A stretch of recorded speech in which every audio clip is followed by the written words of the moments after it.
சொரக்கா கூட தட்டைப்பயிறு சேர்த்து காரக்குழம்பு செஞ்சு பாருங்கள். சாப்பிட சும்மா வேறு லெவல் டேஸ்ட்டில் இருக்கும். அவ்வளோ சூப்பராக இருந்துச்சுங்க. எப்பொழுதும் கத்திரிக்காய் தட்டைப்பயிர் போட்டு தான் நம்ம காரக்குழம்பு செஞ்சுருப்போம், புளிக்குழம்பு. இது போல் சொரக்கா தட்டைப்பயிர் சேர்த்து நீங்கள் செய்து பாருங்கள்.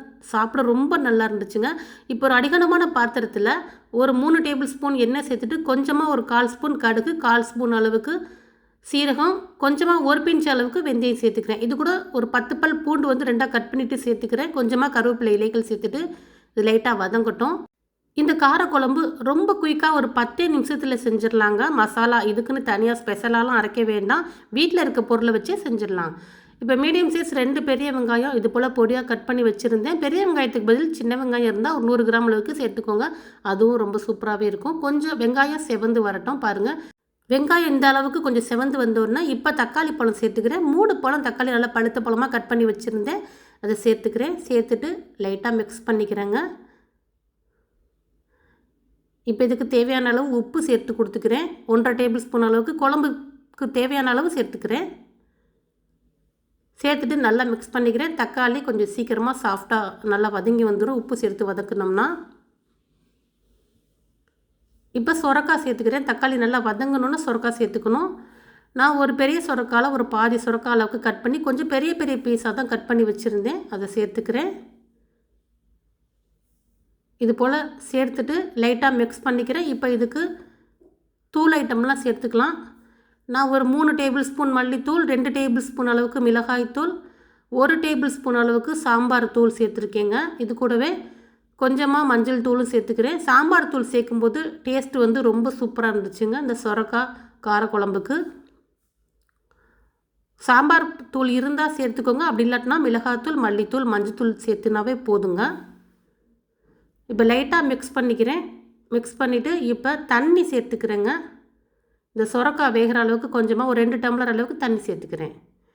தண்ணி சேர்த்துட்டு லைட்டாக மிக்ஸ் பண்ணிவிட்டு நம்ம மூடி போட்டு வச்சிடலாம். சொரக்காய் கொஞ்சம் வெந்து வரட்டும். தட்டைப்பயிறு பார்த்திங்கன்னா முன்னாடியே வேக வச்சு எடுத்து வச்சுக்கோங்க. நான் வந்து தட்டைப்பயிரை வேக வச்சு எடுத்து வச்சுருக்கிறேன். அதனால் சொரக்காய் வெந்ததுக்கப்புறம் நம்ம தட்டைப்பயிறு சேர்த்துக்கலாம். இப்போ மூடி போட்டு வச்சிடுறேங்க. ஒரு 10 நிமிஷம் வேகட்டும். அடுப்பை மீடியமாக வச்சு தட்டைப்பயிறு பாருங்கள் நல்லா இது போல் வேக வச்சு எடுத்துக்கணும். நான் குக்கரில் ஒரு 5-6 விசில் வச்சு வேக வச்சு எடுத்துக்கிட்டேன். ஊற வச்சு வேக வச்சிங்கன்னா 2 விசில் வச்சிங்கன்னா போதும். நான் ஊற வைக்காமல் வச்சதுனால ஒரு 5-6 விசில் வச்சு வேக வச்சு எடுத்துக்கிட்டேன். இப்போ பாருங்கள் சொரக்காய் நல்லா வெந்துருச்சு. 10 நிமிஷம் 10 நிமிஷம் கழித்து லைட்டாக திறந்து மிக்ஸ் பண்ணிவிட்டு இப்போ நம்ம புளிக்கரைசல் சேர்த்துக்கலாம். புளி வந்து சின்னதாக ஒரு லெமன் சைஸ் அளவுக்கு கரைச்சி வச்சுருக்கேன். அதை சேர்த்துக்கிறேன்.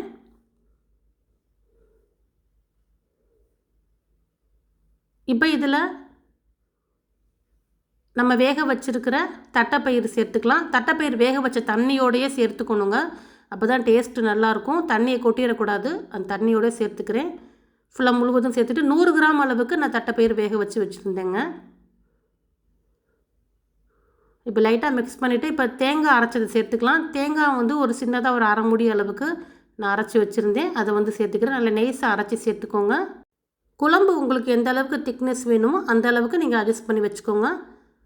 நான் தண்ணி எதுவும் சேர்க்கல. எனக்கு இந்த அளவு திக்னஸ் கரெக்டாக இருந்துச்சு. தேங்காய் சேர்த்துட்டு நல்லா லைட்டாக கொதி வந்த உடனே லாஸ்ட்டாக கொத்தமல்லி தழை சேர்த்துக்கிறேன். தேங்காய் சேர்த்துட்டு ஒரு 2-3 நிமிஷம் நல்லா கொதிக்கட்டும். நல்லா கொதி வந்தோன்னா லாஸ்ட்டாக கொத்தமல்லியை சேர்த்துட்டு ஸ்டவ் ஆஃப் பண்ணிட்டு எடுத்துக்கோங்க. ரொம்ப சூப்பராக ரொம்ப குயிக்காக ஒரு 10 நிமிஷத்தில் சொரக்காய் தட்டைப்பயிறு காரக்குழம்பு ரெடி ஆயிடுச்சு. இதே போல் செய்து பாருங்கள். நல்லா சுட சுட சாதத்தில் இந்த காரக்குழம்பு ஊற்றி ஒரே ஒரு அப்பளம் மட்டும் இருந்தால் போதுங்க. அப்பளம் அல்லது முட்டை ஏதாவது இருந்தால் போதும். தொட்டுவிட்டு சாப்பிட்றலாம். ரொம்ப அருமையாக இருக்கும். கண்டிப்பாக ட்ரை பண்ணி பாருங்கள் இந்த காரக்குழம்பை. இதே மெத்தடில் ட்ரை பண்ணுங்கள். ரொம்ப அதிகமான மசாலா எதுவும் நம்ம அரைச்சி சேர்க்க தேவையில்லை. வீட்டில் இருக்க பொருளை வச்சு ரொம்ப சூப்பரான காரக்குழம்பு செஞ்சிடலாம். கண்டிப்பாக ட்ரை பண்ணி பார்த்துட்டு எப்படி இருந்துச்சுங்கிறத மறக்காமல் கமெண்ட்ஸில் சொல்லுங்கள். லைக் பண்ணுங்கள், ஃபாலோ பண்ணுங்கள்.